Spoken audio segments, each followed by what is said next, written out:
माँ, तुम्हारा बदन तो तप रहा है। चलो, मैं तुम्हें डॉक्टर के पास लेकर चलता हूँ। रवि माँ को लेकर डॉक्टर के पास पहुंचता है। बुखार तेज है, आप इन्हें दवाइयाँ देते रहिएगा और कोशिश कीजिएगा कि इन्हें ज्यादा ठंड ना लगे। रवि माँ की दवाइयाँ लेता है और उन्हें लेकर वापस घर आ जाता है। माँ को दवाइयाँ देकर रवि अपनी दुकान पर पहुंचता है। रवि की एक छोटी सी चाय की दुकान थी। ठंडक के मौसम में चाय के संग पकौड़े हों तब असली मजा आए। लेकिन ये रवि है जो पकौड़े बेचता ही नहीं। बस भैया जी, क्या करूँ, मैं पकोड़े ज्यादा अच्छे नहीं बना पाता ना, इसलिए नहीं बेचता। और वैसे भी सारा दिन चाय बेचने में ही निकल जाता है। रवि शाम को जब घर पहुंचता है तो माँ की तबीयत देखकर परेशान हो जाता है। अब इतनी रात में तो डॉक्टर भी नहीं मिलेंगे।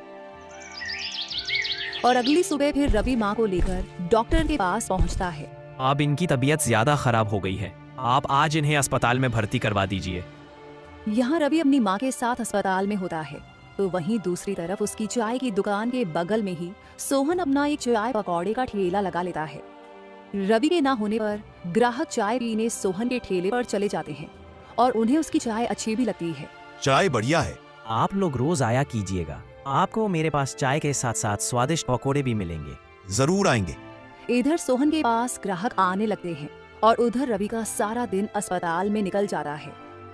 रात में वो अस्पताल से माँ को लेकर घर पहुँचता है। आज से तुम्हें काम करने की जरूरत नहीं है, बस तुम्हें अपनी तबीयत का ध्यान रखना है अब से। अगले दिन रवि अपनी चाय की दुकान खोलता है और वो ये देखकर निराश हो जाता है कि वहीं पास में किसी ने चाय का ठेला लगा लिया है।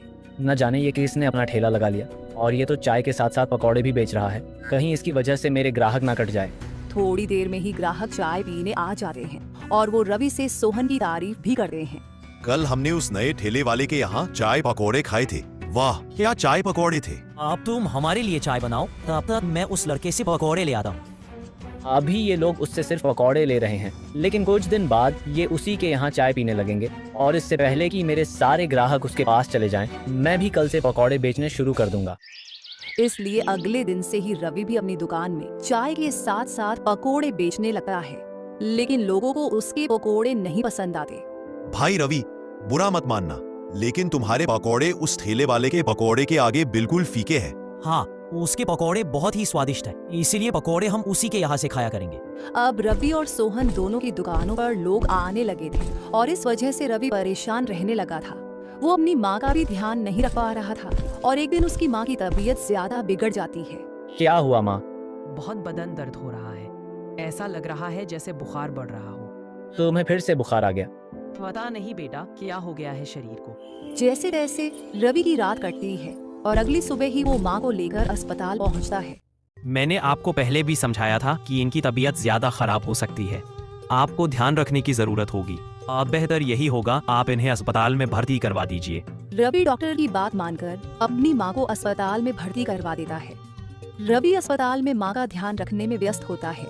ऐसे में सभी लोग अब सोहन के ठेले पर चाय पकौड़े खाने लगते हैं। अच्छा हुआ जो इस सोहन ने यहाँ चाय पकौड़े का ठेला लगा लिया। रवि की दुकान बंद रहने से सोहन को फायदा हो रहा था। आप लोग आराम से यहाँ नाश्ता कीजिए, मैं तो रोज ठेला लगा ही रहा हूँ ना, और आपको स्वादिष्ट चाय पकौड़े भी दे रहा हूँ।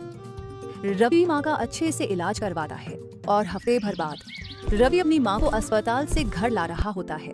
तब एक ग्राहक उसे देख लेता है। अरे भाई रवि, कहाँ थे तुम? माँ की तबीयत खराब हो गई थी तो इसलिए ये अस्पताल में भर्ती थी। अब ग्राहकों के कहने पर रवि और उसकी माँ सोहन के ठेले पर चाय पीते हैं। बेटा, चाय तो तू भी बहुत अच्छी बनाता है। कहा माताजी, मैं रवि भैया से अच्छी चाय नहीं बना पाता। अब कैसी है माताजी? अब मैं ठीक हूँ पहले से, लेकिन इसका बहुत खर्चा हो गया मेरे इलाज में।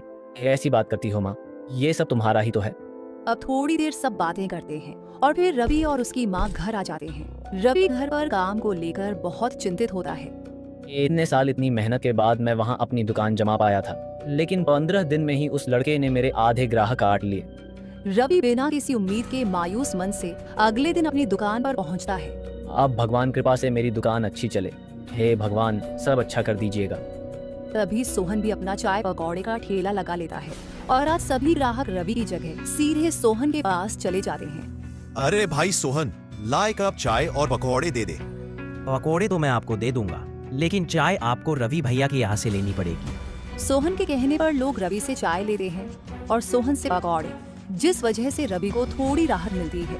अच्छा हुआ जो इस सोहन ने चाय बेचना बंद कर दिया, लेकिन ऐसा इसने किया क्यों, जबकि इसका तो काम बहुत अच्छा चल रहा था।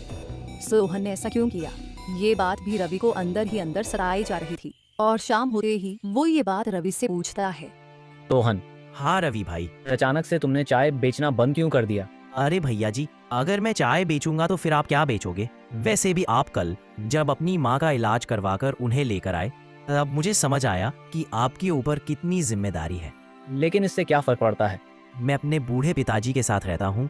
अब अगर कल को यहाँ कोई और अपना पकोड़े का ठेला लगा ले और मेरे पास लोग खाना बंद कर दे, तो मेरा काम बंद हो जाएगा ना। फिर मैं अपना घर कैसे चलाऊंगा? बस यही ख्याल मुझे आपके लिए आया और मैंने चाय बेचना बंद कर दिया। रवि को सोहन की बात छू जाती है। मैं तुम्हें कितना गलत समझता था, लेकिन तुम तो बहुत अच्छी सोच रखते हो। मेरा मानना है भैया कि मिलकर काम करना बेहतर है, जिससे आपका भी काम चलता रहे और मेरा भी। आपसे हम दोनों मिलकर काम करेंगे।